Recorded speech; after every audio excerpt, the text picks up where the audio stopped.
C'est aux couleurs amplement touristiques et culturelles que se sont déroulées les activités de la 44e journée mondiale du tourisme, pas dans les grandes capitales de pays du Nord, mais à Kolwezi, la capitale mondiale du cobalt, chef-lieu de la province du Lualaba. Nous sommes au sud-est du Congo-Kinshasa. Pour sortir du contexte minier qui fait déjà ses preuves économiques, mais pas de manière durable, la gouverneure de province, Fifi Masuka Saini, compte bondir de mine pour booster les secteurs touristiques, un levier de la croissance économique très important. L'on parle ici de l'après-mine, tel que souhaité par le président congolais Félix Antoine Tshisekedi.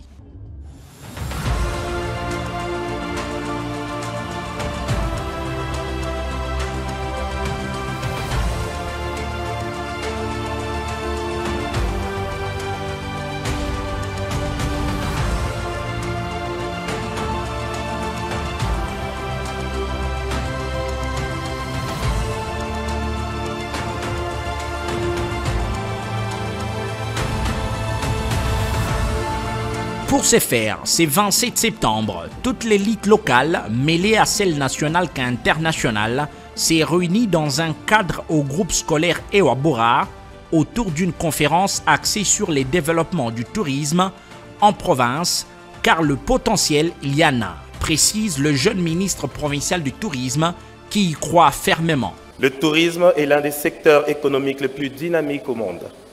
Il crée des emplois, soutient les communautés locales et favorise la préservation de notre environnement. Cependant, pour que ce secteur atteigne son plein potentiel, il est essentiel que nous nous engagions tous, main dans la main, à promouvoir une culture d'hospitalité qui valorise et respecte nos visiteurs. L'audience est plurielle. Même l'ambassade de Suède en RDC, ainsi que les opérateurs économiques ont répondu à l'appel.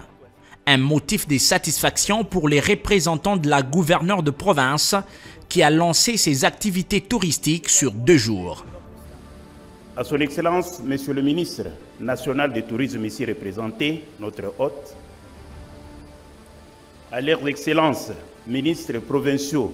Durant les 5 dernières années, la province du Lualaba s'est engagée à créer une industrie touristique attractive, mais il faut réformer les politiques en vigueur vers le pratique plus contextuel.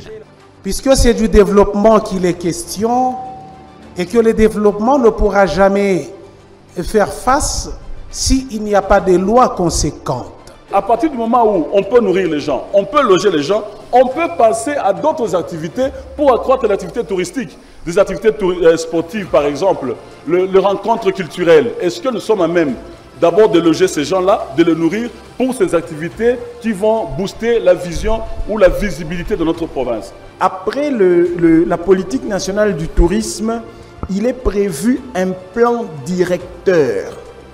En fait, c'est le plan directeur qui est le document chiffré. Cette fête aux allures touristiques est souvent une occasion pour les entreprises de se faire connaître davantage et les tribus locales de cohabiter dans la paix conformément au thème national.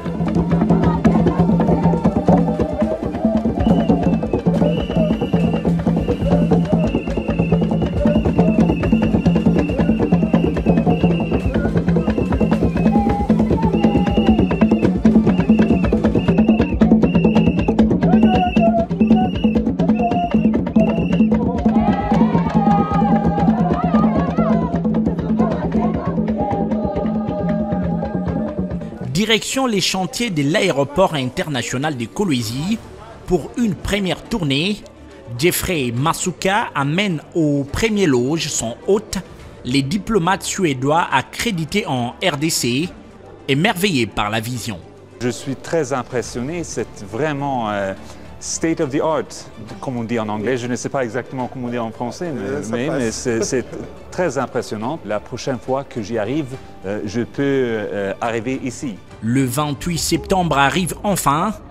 C'est l'embarcation des masses pour une immersion dans la nature vers les cascades des Tchatuta et la baie de Wansela, 2 merveilles uniques au monde situés dans les secteurs de Luilou et Loufupa, qui ont ouvert leurs portes aux visiteurs.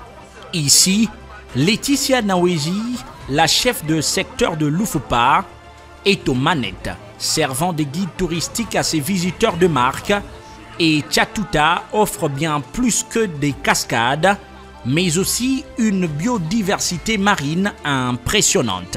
À part les ressources minières, nous avons aussi les ressources naturelles que nous pouvons exploiter.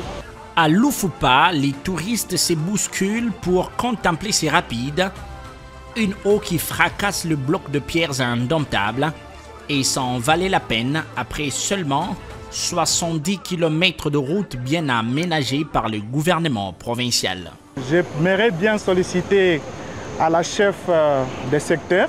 Par exemple, si nous instaurons des bus à partir de la ville de Kolwezi, chaque week-end, à partir de vendredi, samedi, dimanche, les gens viennent ici découvrir un peu la nature que Dieu nous a léguée, nous a donnée ici chez nous, au Lualaba.